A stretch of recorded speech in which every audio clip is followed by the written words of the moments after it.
How would I describe a television set? Oh man.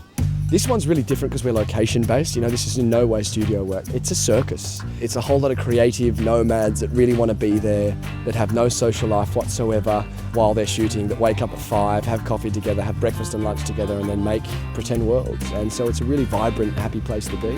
393, take 1.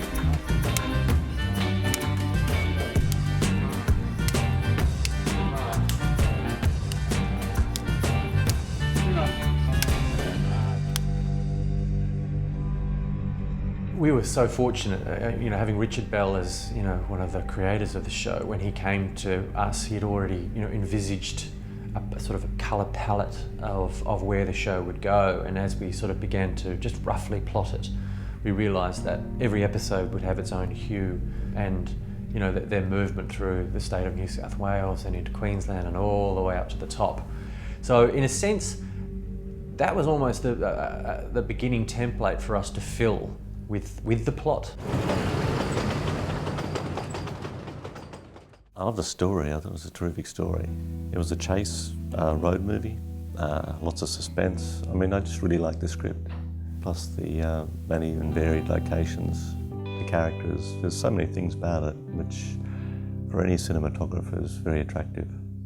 By its very nature, two girls on the run, on the road, you want them to look as attractive as possible, at the same time being as realistic as possible. So I guess, in a nutshell, pretty but real. The locations we had, they drove a lot of the looks. Like the city was a kind of cool, mean-looking place. When we go further out into the country, it gets warmer and drier and hotter. So yeah, a lot of the looks driven by the actual location.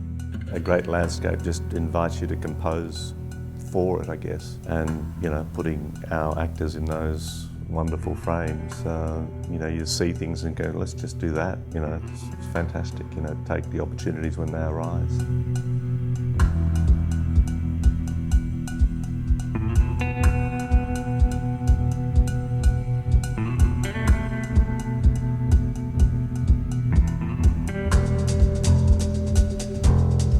Try to make it backlight as much as possible.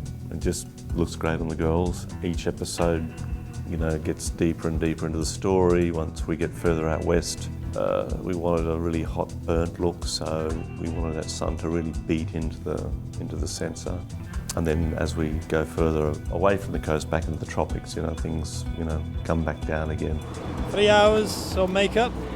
It's been amazing, and great scar, looks real. It'll be another 2 hours to get it off. We used 3 Alexas and a Sony F55.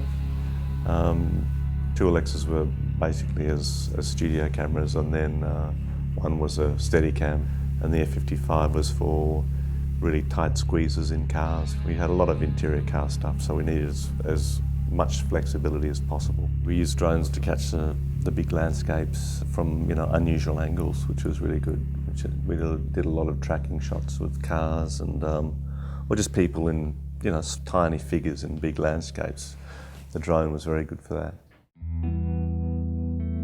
So working with our directors, Pete and Jen, has been awesome. Peter is incredible. He's got a vision, and he's got this international prospect of filmmaking. He's really cinematic in his vision, and he's really great at expressing that to actors and helping you understand what he wants out of these scenes. So, man, I'd keep doing projects with Pete for good. I just think he's an absolute legend.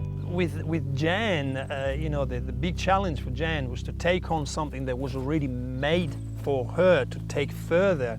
So she had to continue this incredible journey and end it with the same notes that had to start. I think she got really good ideas of where she wants to go. I think she jumped on board really well with my character and created that sustainability that drives the character forward. So I've worked with some pretty cool people in the last 6 months in America and in London, but Australia's world class. Every time I've worked in Australia, there's nothing they do over there that we can't do here, and we don't do here, maybe even better.